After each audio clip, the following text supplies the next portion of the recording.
Well, welcome, and we're so glad that you could join us, and we're so glad to be joined by Chris Bartlett, who is joining us here from Ablaze Ministries. Chris, where are you coming to us from right now? I am in the sunroom of my house in Round Rock, Texas. It is 96 degrees outside right now, and I've got a little window unit keeping me cooled down to about 72 degrees in here. So yeah, Round Rock, Texas, just north of Austin.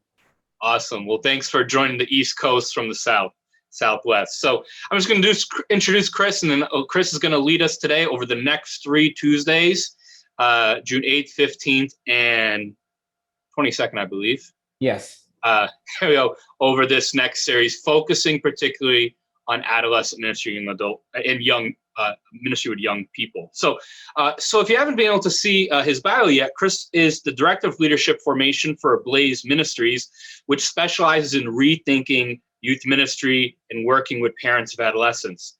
Ablaze Ministries offers youth ministry programs to parishes, parent materials through the Beyond the Pew initiative, youth ministry training through Project YM, and resource and training through Next Level Ministries, which is what Chris leads as part of the Ablaze ministry families. After working in both parish and diocesan youth and young adult and campus ministry in Texas, Chris has earned his master's in theology from St. Mary's University, San Antonio, and his bachelor's in theology and business from Franciscan University of Steubenville. So Chris, thanks again. Thanks so much for being here. And without further ado, we turn it over to you. Wonderful, you guys. Thank you so much. We're going to start with a cool little trick. So if you have not discovered this feature, and I know hopefully most of us will be able to do more in person, but I think that a Zoom reality to aspects of our ministry, whether it be a parent meeting or something like that, is going to be a part of it. Zoom has a new feature that allows you to set a slide as a virtual background. So what that does is it allows me to share my slides. It's preparing the slides, do not worry. And then it allows you to actually be in the slides, which is kind of crazy. So in just a moment, you'll see that as it's preparing the slides. And then we're going to do a number of things today, but really what we're going to talk about today is shift. Do you see me now? Tiny little me in the corner? Yes, so that is the cool little feature that I think is pretty amazing. You have to remember, turn one way or the other, otherwise your arm gets cut off right there, but that's okay. It's cooler in this part of the room. So anyways, that is super cool. So today my hope is that we're going to be able to reframe our understanding of the cultural context in which ministry is taking place. And doing this, it'll help us to better strategize on how to reach out to the youth, both in our parish programming, right? But also within our parish boundaries. We'll do this by examining the shift from Christendom that has occurred in our culture.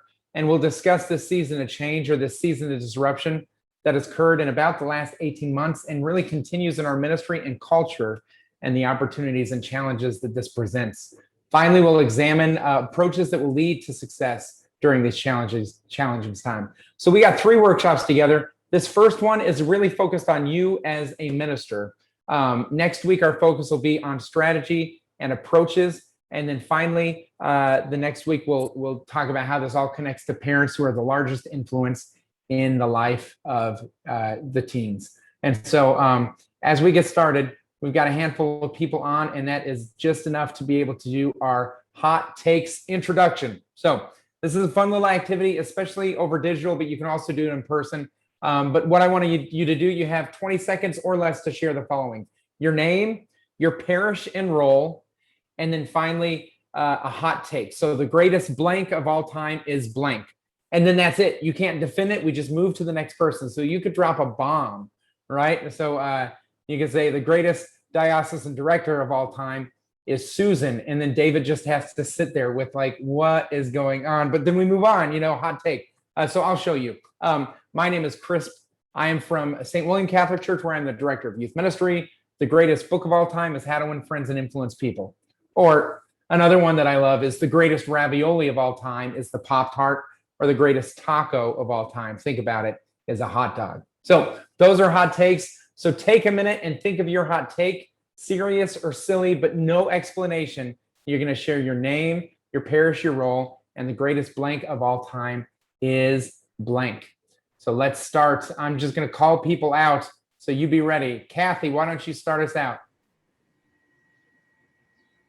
Me? All Yes. right, I'm Kathy Bonalevitz. I'm the Director of Faith Formation for the Catholic community of Central Fall River. We're a collaborative, and the greatest book of all time is the Bible. I couldn't think of anything else. Thank you, Kathy. Let's go to Kathleen L. I'm Kathleen Laird. I'm from Christ the King Parish in Mashpee. My role is the youth minister slash director of religious education. The greatest month of all time is June. Awesome. Great. Fred, you're next. Benny, you're on deck. Fred, go ahead. Fred Babazik, pastor of Taunton Catholic North, which is also a collaborative of 3 parishes of the north end of Taunton. The greatest, I'll do an easy one. The greatest football player of all times is Tom Brady. Oh, scandal. Okay, here we go. Benny. Oh, you're muted, buddy.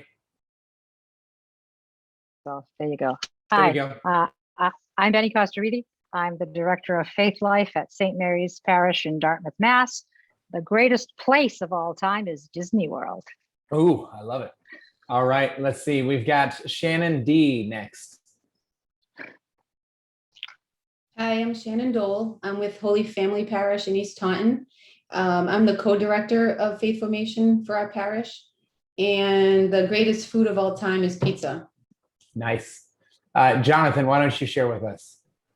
Jonathan Gallo, Director of Faith Formation for the Catholic Community of Falmouth on Cape Cod. And the greatest city of all time is Lisbon, Portugal. Wow, okay. I believe the next person is David. Pardon me. So, Father David Federici. I'm at St. Mary's Parish in Dartmouth as the pastor. The greatest movie of all time is Dead Poet Society. Nice. Okay, good. Lori L., why don't you go next? I'm Lori Levine. I'm from Our Lady of Mount Carmel in Seekonk. I am part of our evangelization and formation team, and the greatest show of all time is The Office. Wonderful. Okay, great. Let's see. It's shuffled you guys around a little bit. We're going to go Nate. Why don't you go next? Hi guys, I'm Nate. I am at Good Shepherd Parish on Martha's Vineyard, and I'm the director of youth ministry here. And the greatest car of all time is a 1970 Volkswagen camper van. Oh, I have so many thoughts. Okay, moving on. Beth L., why don't you go? My name is Beth Lordy. I'm at St. Andrew, the Apostle Parish in Taunton. I don't have a role in faith formation right now, but I'm looking to help the youth group leader. The greatest movie of all time, so I beg to differ, is Forrest Gump. Okay, wow. Okay, thank you, Beth. Let's see. Let's hear from William. Yes, I'm William Gorell. I'm at St. Joseph Parish in Fairhaven. I help with the youth ministry. The greatest prophet is Isaiah. Okay, wonderful. Let's hear from Lauren. Hi, I'm Lauren Pimentel. I'm a teacher at Bishop Stang. Sorry, I just had to take my mask off. I'm in cafeteria duty. Sure. So I'm a theology teacher here. And the greatest Catholic artist of all time is Matt Moore. Oh, wow. Okay, cool. Let's see. Amanda. I am Amanda Tarantelli. I am the campus minister at Bishop Stang High School and a parishioner at Transfiguration of the Lord in North Attleboro. And the greatest shoes of all time are Crocs. Oh, wow. Awesome. That's a fun one. Okay, Nancy, let's hear from you. Hi, I'm Nancy Simmons. I'm from the Taunton Collaborative with Father Fred, a parishioner of St. Jude the Apostle Parish in Taunton. I will be a youth coordinator for middle school age group for the collaborative. And the greatest gift of all time is love. Oh, wonderful. Wonderful. Welcome, Nancy. Let's see. Let's hear from Meg. Hi, I'm Meg. I'm from St. John the Evangelist and St. Vincent de Paul parishes in Attleboro. I'm the DRE here. I'm challenged by this. I'm gonna disagree with Beth and say the greatest movie of all time is The Sound of Music. Oh, wow. Okay, good. We got some good contenders there. Rosemary. Hi, I'm Rosemary Reese. I'm from the St. John of God Parish Church in Somerset. I was a faith formation teacher and was trying to restart the youth ministry program as well. The greatest season of all time is summer. Nice, very nice. I am not sure if we've heard from Joan yet. Joan, have you gone yet? No. Okay, let's hear from you. I'm Joan Frederici. I'm from Our Lady of the Cape in Brewster on Cape Cod. I'm a parishioner. I don't have any other role at this point. The greatest kids of all time are mine. Wonderful. That's great. And I think the greatest parishioner of all time is someone that would come and be formed just like this. Is there anyone that we missed? Some people jumped in and I've got a bunch of tiny squares. I don't think we heard from David from the diocese. So Dave Cavall, working with the Office of Faith Formation in Diocese of Fall River. The greatest sport of all time is soccer, as it should be called football. Okay, hot take, hot take.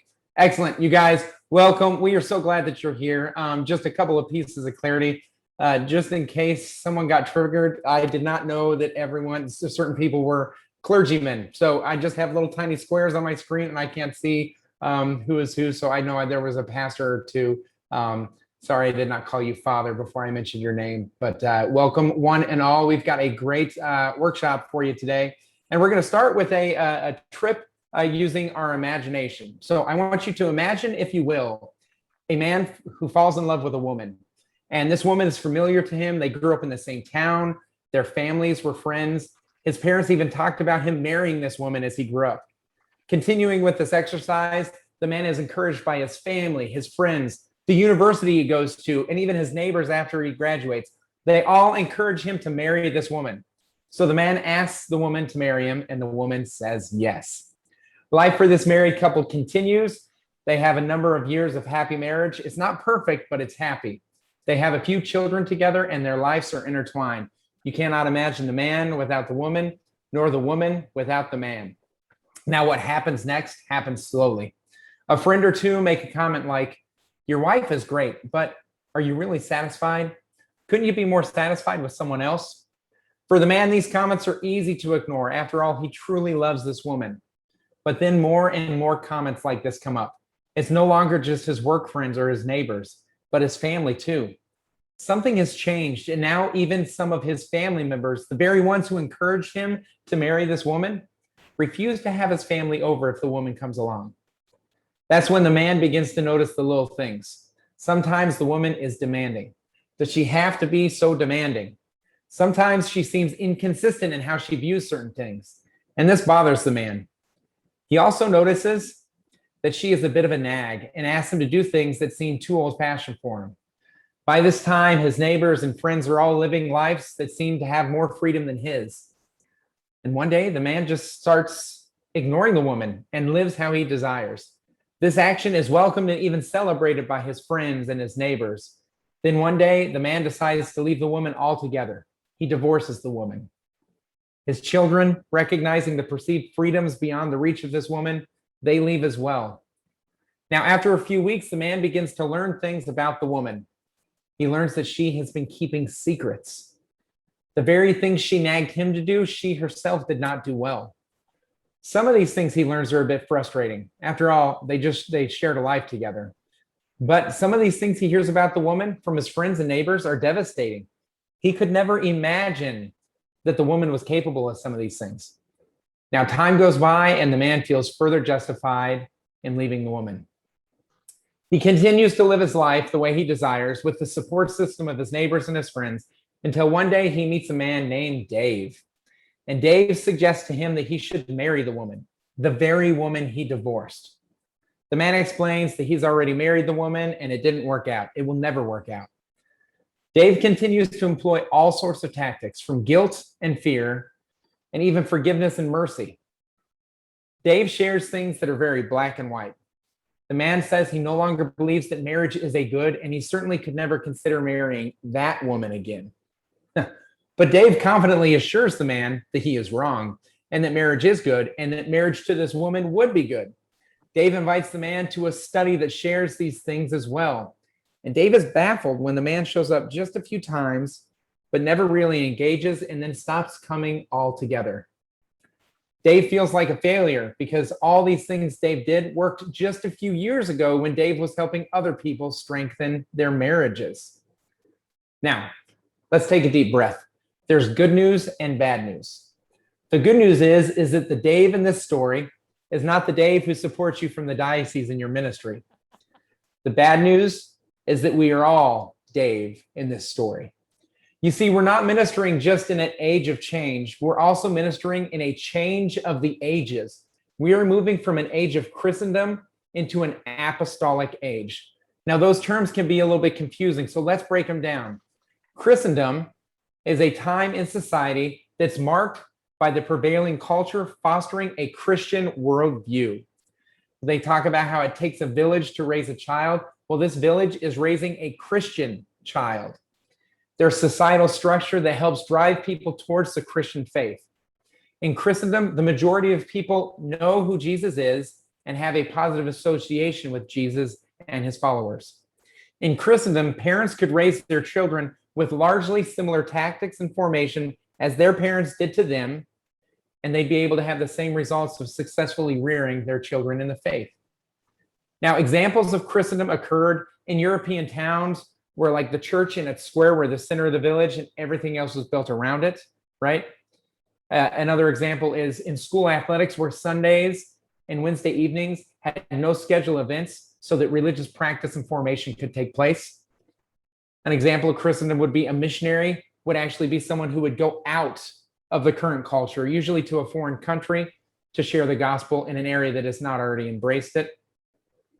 Indeed, in Christendom, the mode that the minister operates in is in a society where Christianity has already fertilized the very soil that they walk on. Okay, so Leave It to Beaver was a herald of the Christendom world, right? Whenever Wally, and maybe I'm making myself sound really old here, but whenever Wally did something bad, his mom would get a phone call before he rode his bike home because they wanted Wally to be a better Christian young male in the society, right?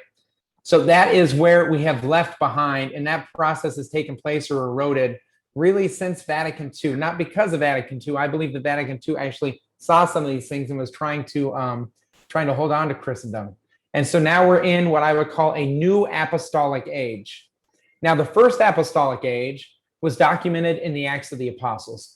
The early followers of Christ were entering into a society where Jesus Christ was clearly an unknown idea. The average person may have heard of Jesus, but did not know anything truly significant about him.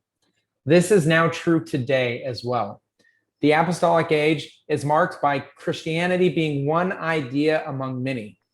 The mission field is not a foreign country, but the very streets and neighborhoods that the Christian lives in. In fact, every Christian is called to be a missionary by virtue of their cultural placement.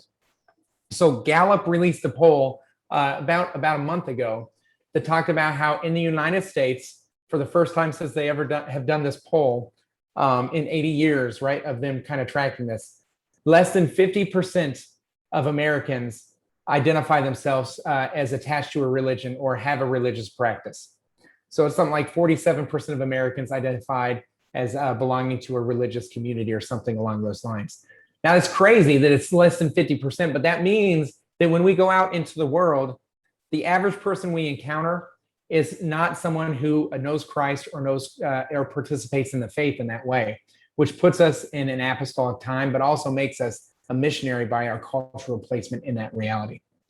Persecution is more common than support in the apostolic age.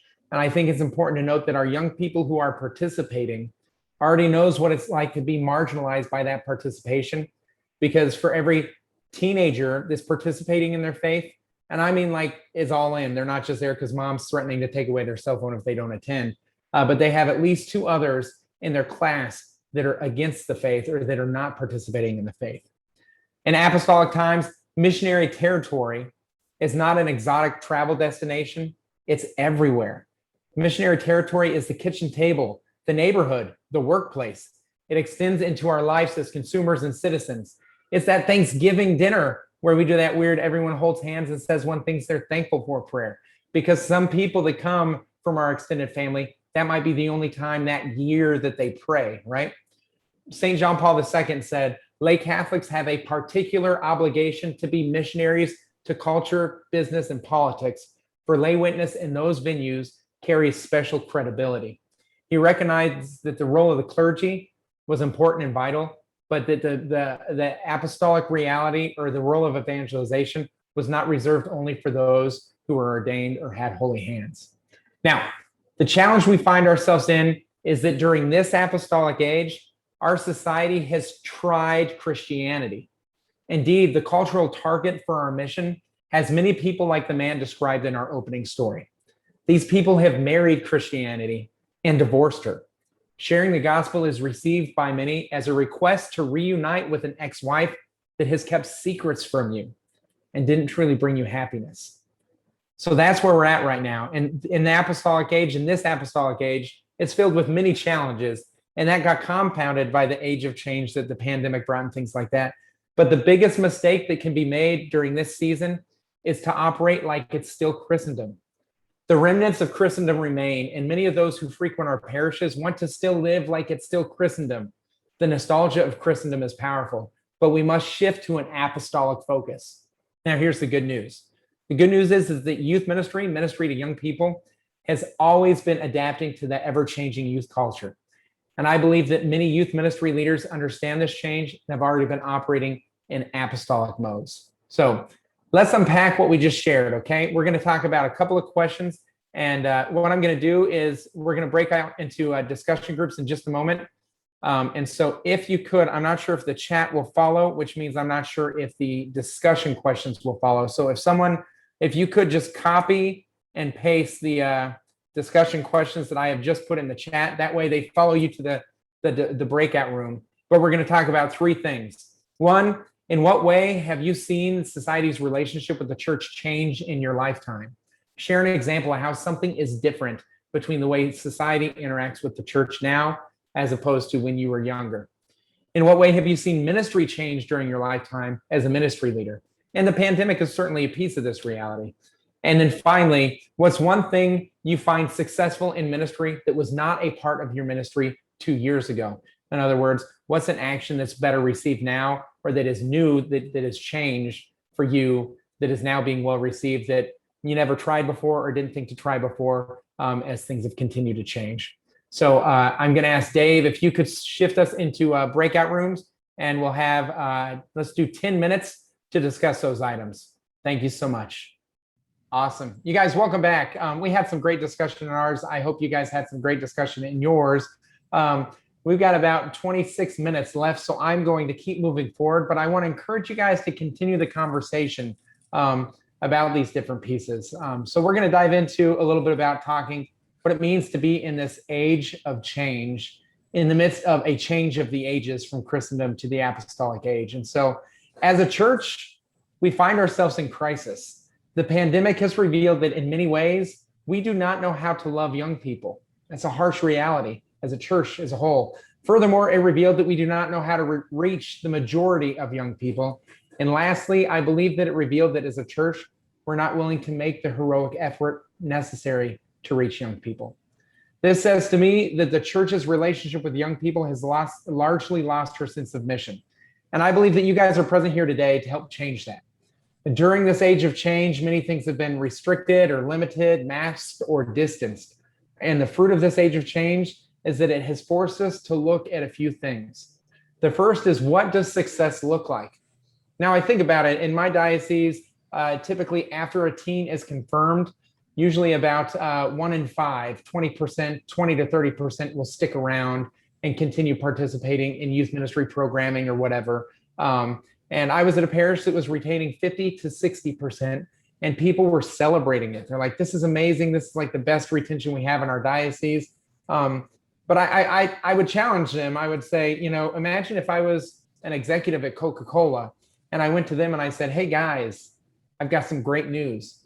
Once one of our clients turns 15 years old, half of them disappear, but we retain half of them. We still retain half of them. I'd be laughed out of the room, right?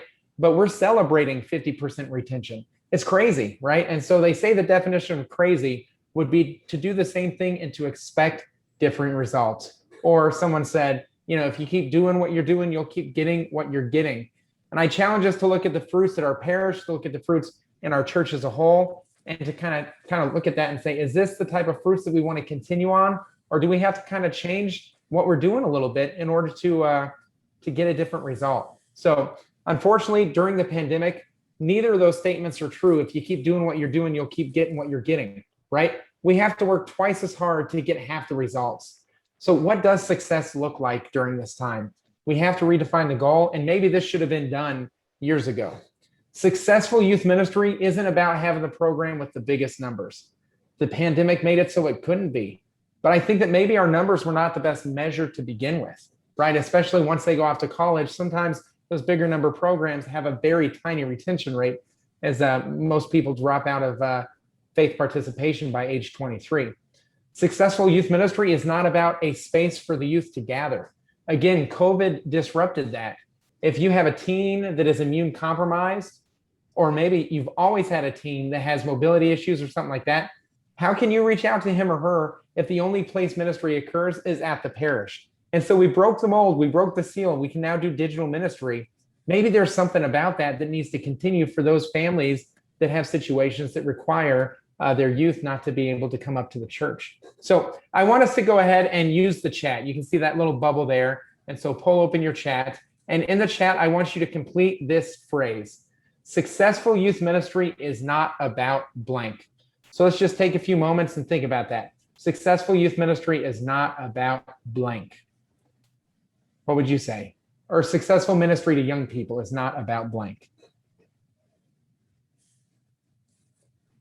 Not about the numbers. Thank you, Benny. It's not about me. Wonderful. It's not about entertainment. That's right. It's not about me. Yep.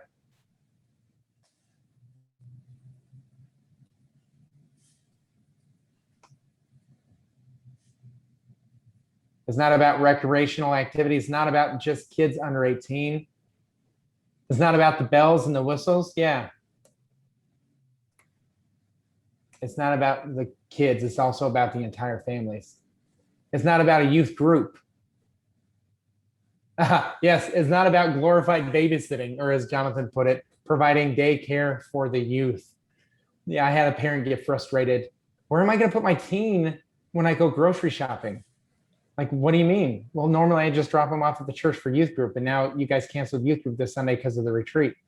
You could have done a lot of grocery shopping had you sent your teen on the retreat, but that's another story, you know? So anyways, it's not about like just showing up. Like, it's not about having to be in person. Yeah, or at the parish.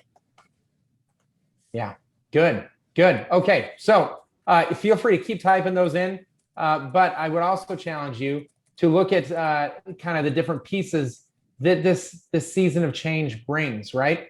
And so one opportunity that we have is that in this season of change, this kind of transition time, like we just, for the most part, you know, hopefully finished the pandemic, right? We're going to be able to get things back to whatever the new normal is going to look like. And I think overnight retreats are always going to be a little bit different moving forward. I think that there's going to be another variety of pieces. We're always going to have hand sanitizer handy, those type of things. But it looks like throughout most parts of this country, and I hope it's largely true in Fall River as well, that in-person interaction is something that is at least an option moving into the fall semester. And coming out of the pandemic now, anything goes. Like, numbers don't matter as much. We recognize there was a huge disruption. So trying something, adapting, and then trying again is completely welcomed. In fact, new methods to employ during the pandemic, like, you would be celebrated just for trying anything. It was really neat for innovation. And I think we're still in that season where innovation is completely welcome. Another opportunity is, like, many introverts really enjoyed some of the new methods, like Zoom for some of the introverted teams in the ministry that I was involved in. They loved having the chat to be able to respond as opposed to actually verbally responding, because they were able to think about it, process it, look at what they wrote, and then type it in. Challenges in this age of change is that not only does anything go, but everything went. We don't have numbers, right? In-person ministry is hard. People need to feel safe, and many have retreated into their homes and they don't feel safe.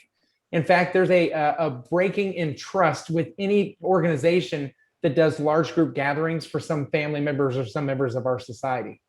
Many youth can only be reached out with digital methods, right? And safe environment has clearly discouraged reaching out to youth using digital methods. Like there's a tension between those realities in a number of areas. And then no one has gotten it exactly right. What has worked for one person has not necessarily worked for me or for you. Now, there's some strength in this time, right? What are some of the strengths? The strengths are you, like you, the parish and the youth still have you. They still have people that are willing to labor and think about these things, wrestle with this reality of how do we bring God's love to the teens and how do we bring teens to God's love? And the other reality is that Jesus desires youth. There is no parish in America where Jesus desires teens to have a poor formation experience. Not a single parish in this world. And so, so let's see, we've got the SWOT. So strengths, opportunities, challenges, threats. Threats to it, resources are limited and many have had loss of income or loss of job. And so just right now in the chat, if you became a slasher during the pandemic, just put a slash. I'll show you what it looks like. Just put a slash in the chat. If you were at your parish, took on a new role, now you're in charge of live streaming, now or you became a slasher to where you had to wear more hats in the last 18 months, if you got a slash added to your title, a new role or responsibility added to your title or your job description in your role at the parish, go ahead and put a slash in there just to let us know that this is the reality, right? Now we're doing different jobs or more jobs, which means we have less time to focus on other things. And so youth become a priority among many because of the slash reality. But we still love working in the church, and so we'll take and embrace that slash or wear yet another hat or another hat to continue. Another threat during this time is that depression and suicide are increasing among our youth during this time of isolation. Social media does not connect people in the same way that sitting next to someone at a lunch table really does. And so it's a challenge. So in all of this, we have some strengths, some challenges, some opportunities and some threats, but youth ministry is still about a couple of things. So that's what I want you to do next is in the chat, youth ministry is still about, we talked about it, what it's no longer about. Youth ministry is still about what? Go ahead and finish this, this statement here.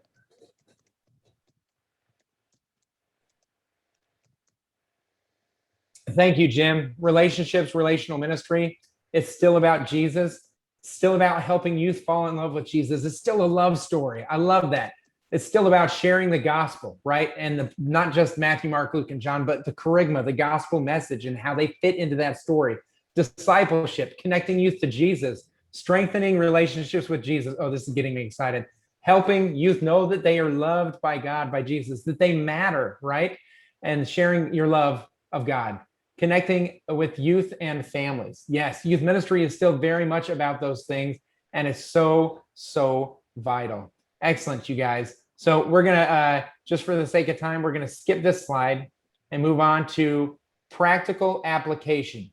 In the last 15 minutes of our time together, I really wanna get practical because people don't come to workshops just for the head, but they also come for the hearts and the hands. And so I'm hoping that this will be practical.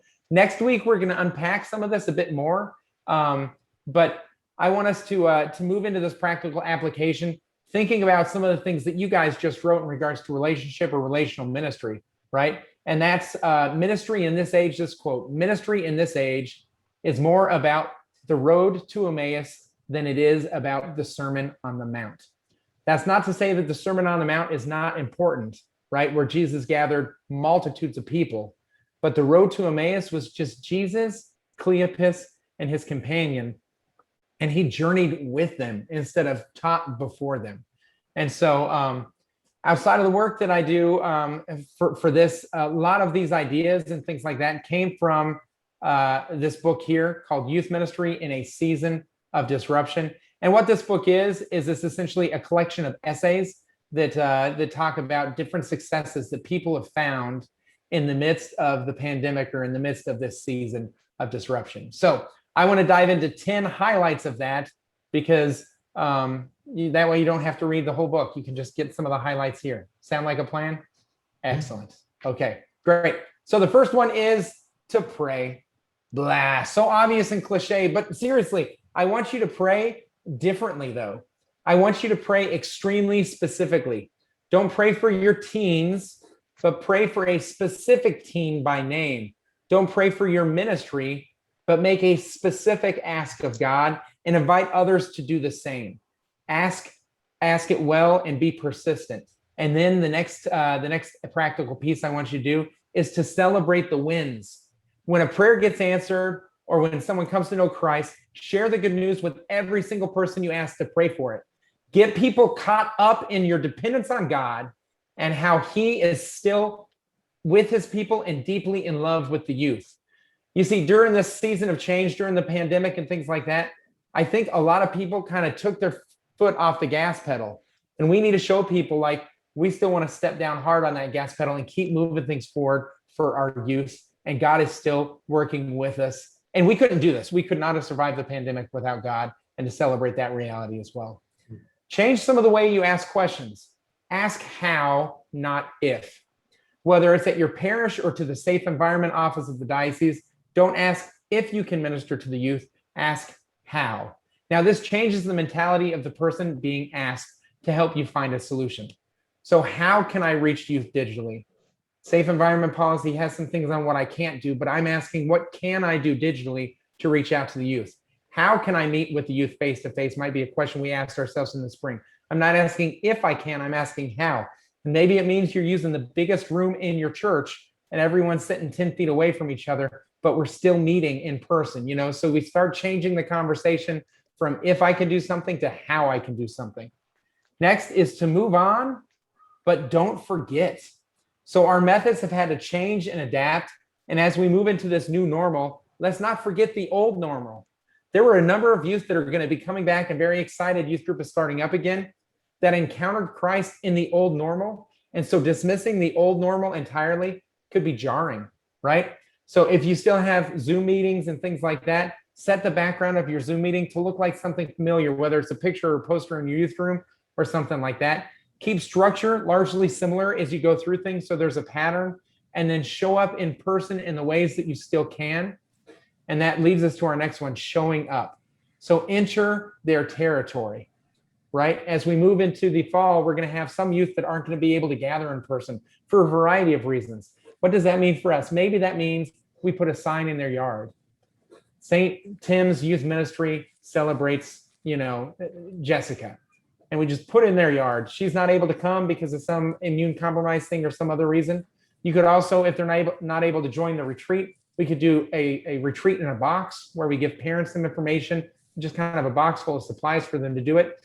Or even if you're still in a place where social distancing is required, to do driveway ministry, right? I know it's hard when you're like, Chris, I'm just one person and we have 30 youth in our parish. Then find 10 other people and everyone takes 3 youth and go knock on their door and sit in the driveway with a lawn chair 6 feet apart and do driveway ministry. When I first shared this idea, it was with a group in Fargo, and they said that's not possible because it's 13 degrees below zero at any given time. But now we're entering into the summer, so the weather should be nice to be able to make that a reality. Rethink space. If you have unused space, many youth are digitally schooling, and I know that in the fall, we're hoping that we'll be back in person, but I guarantee that there's going to be a time where a flu bug or something like that leads them to say, we're going to move back to digital now for a couple of days or a week. Consider hosting a study hall where your youth can come and school from the parish, socially distanced in a place, and then do a pizza break midday. Make sure you have enough Wi-Fi so that you know that your room has adequate signal and things like that. But how cool would it be if we're still creating a space for teens to come and at least be around each other so that they're not isolated at home alone while their parents are working or doing other things. Use the power of snail mail. Surprise youth and their families with a postcard for no reason. So how do we say that we're still invested in their lives, especially with so many right now that might not have come and interacted with us in any way for the last 13, 15, 18 months? Send them a handwritten postcard or something like that and surprise them with a postcard for no reason. One of the best things I did in ministry at the parish was I would send affirmation postcards to the parents. I would write, if the teen did something spectacular that night, I would write a message, not to the teen thanking them, but to their parents saying, you've got a great kid in Jeff because he did X, Y, or Z. And the parents all of a sudden were now all bought in because they saw the church as recognizing the gifts of their own children. And Jeff all of a sudden felt real good about going to church too, because his parents just gave him a big hug and a high five because of the good thing he did at the church. And so snail mail is a powerful, powerful thing. Next is to rethink staff meetings. Now, many parishes find themselves managing decline. That's just the reality. So be bold and share a win and ask bold questions like, how can we reach more people next month than we did last month? This is a really great question to ask as we start to restart things with in-person ministry and things like that. How can we reach more people next month than we did last month, and have incremental steps to do that progress, and along the way to celebrate those wins. Next is to rethink volunteers. Many volunteers are parents.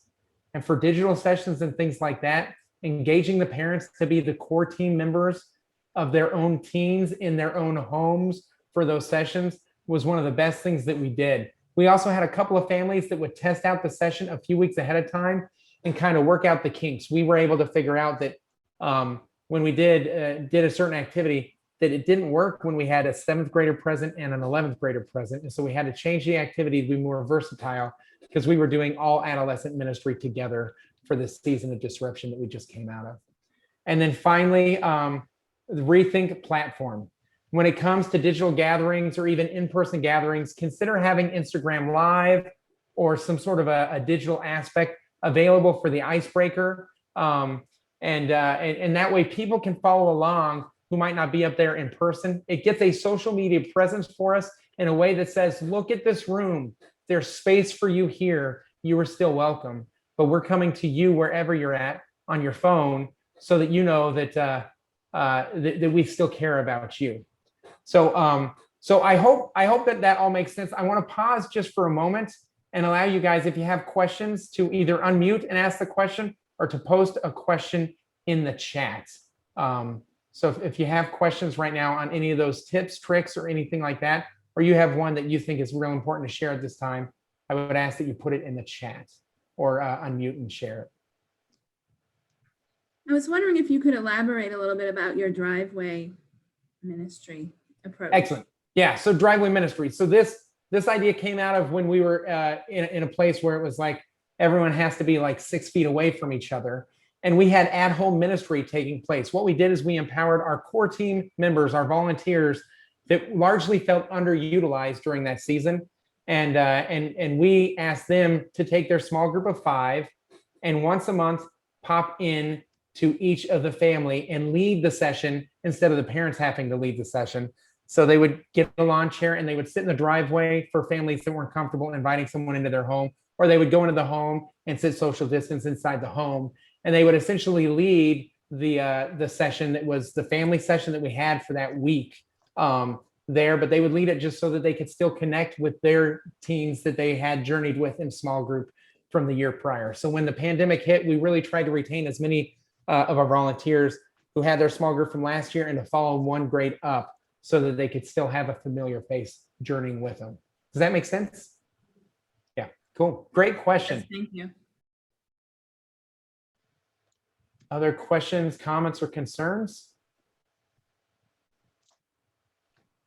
This is just a follow-up, Chris. In this way of the parents and materials for the parents, and you mentioned small groups, this is a way of engaging the parents, because we're kind of contending with a lot of parent apathy, but small groups is a good way to engage the parents and which will help the kids too.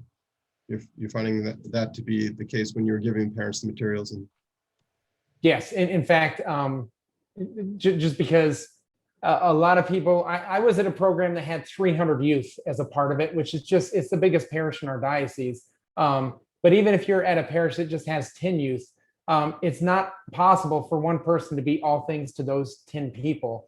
And so if we can have volunteers, essentially we want a team to know someone at the church cares about them. It doesn't have to be the person that Father yells at if you leave the air conditioning or the lights on overnight, right? So it can be someone else about that. So that's kind of what it is to engage. And we really do have to train our volunteers that this feels a little bit more uncomfortable, a little bit more bold.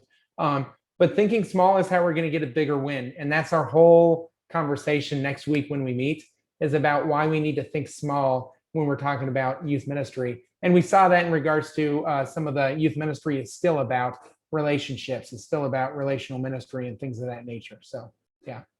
I want to share Beth's comment. She said, in a citywide meeting before the pandemic, we talked about having a tent at sports fields on Sunday, maybe offering snacks and prayer before a game.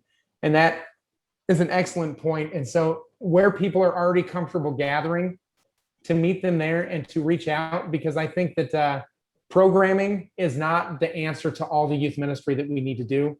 I think outreach is a bigger piece moving forward. And that, Beth, is a great example of outreach, because you already know they're comfortable gathering in bigger groups because they're there for a sports game, right? They're already in a crowd or whatever. So you won't be making people uncomfortable.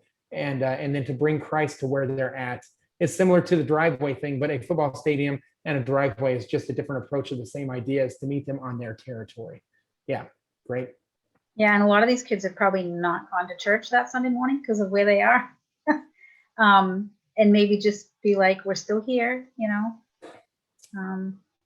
Or maybe that would be uncomfortable. I don't know. We haven't done it. We talked about it. We haven't done it. Imagine what it's like to be crucified upside down. In the first apostolic age, there was a lot of discomfort. I just want to make it clear, like the bold response that we have to have in order to allow our faith to be continued in a way that is sticky enough to last for generations is going to require that we are uncomfortable. And so I always challenge my pastor. I asked him just to come to one football game a year, just one, but it would always be the two largest schools in our town when they had the crosstown showdown. So it would be Round Rock High School versus Cedar Ridge. And he would show up and he'd spend first half on the Round Rock side and the second half on the Cedar Ridge side. And then he would get phone calls and emails for the next 2 weeks about how amazing he was for showing how much he loved our youth by showing up to the game. It was the best use of 3 hours of his Friday evening in the entire year in regards to youth ministry. And it wasn't at one of our retreats or our youth nights. It was out where the teens gathered and the parents gathered as well. So entering their territory is simply powerful. So good. I'm going to stick around for a few minutes afterwards if you have other questions or things like that. But I do want to move on. This is a quote that we're going to really unpack next week, next Tuesday. Ministry in this age is more about the road to Emmaus than it is the Sermon on the Mount. And so we're going to unpack that a little bit. But I do have a homework assignment for you. And so I want you to take apostolic action. So I want you to do 3 things. I want you to make a phone call, send a text message, and send a card or a postcard, and then to 3 different people. So one person's going to get a card, one person's going to get a text, one person's going to get a call. But think of a teen that you know, a volunteer that you know, and then someone you know that has been disconnected from the church, whatever that may be. For me, that would probably be my brother would be the disconnected person, and that's not ministry related, but I'm sure we all have someone we know. But think about it. Maybe someone gets a text message, just a volunteer. Hey, hoping your summer's going well. Really just reflecting on our time serving together. Thank you so much for journeying with me. I'm looking forward to this fall. A teen maybe gets a phone call or a postcard, and then the disconnected person you know, just so we can start growing those muscles a little bit more in the apostolic age to take apostolic action. So this is your homework assignment. I just want you in the chat just to put a, I don't know, let's see, a smiley face, if you are willing to do that as your homework assignment. So just like that, you can do a smiley face like that. Good, excellent. Thank you, Lori. William, awesome. So a phone call, a text message, and a card to a teen, a volunteer, and someone who has been disconnected. Yay for the people who found the emoji button. They got the real smiley faces going on there. Excellent, cool. Well then, on that note, I am going to pass it back to David, who's going to close us in prayer. Or David, would you like me to close us in prayer? Whichever works for you, Chris. Well, I actually think that we should ask Father David to close us in prayer. I agree. If he would be open to that. Yes.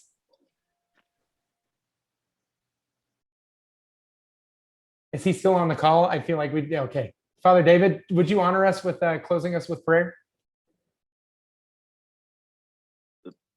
Oops, sorry, I didn't realize I was muted there.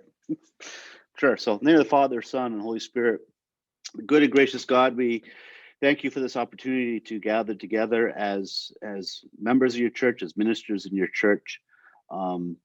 We thank you for the gift of our youth. And we ask you to continue to be with us and to bless us through our ministries.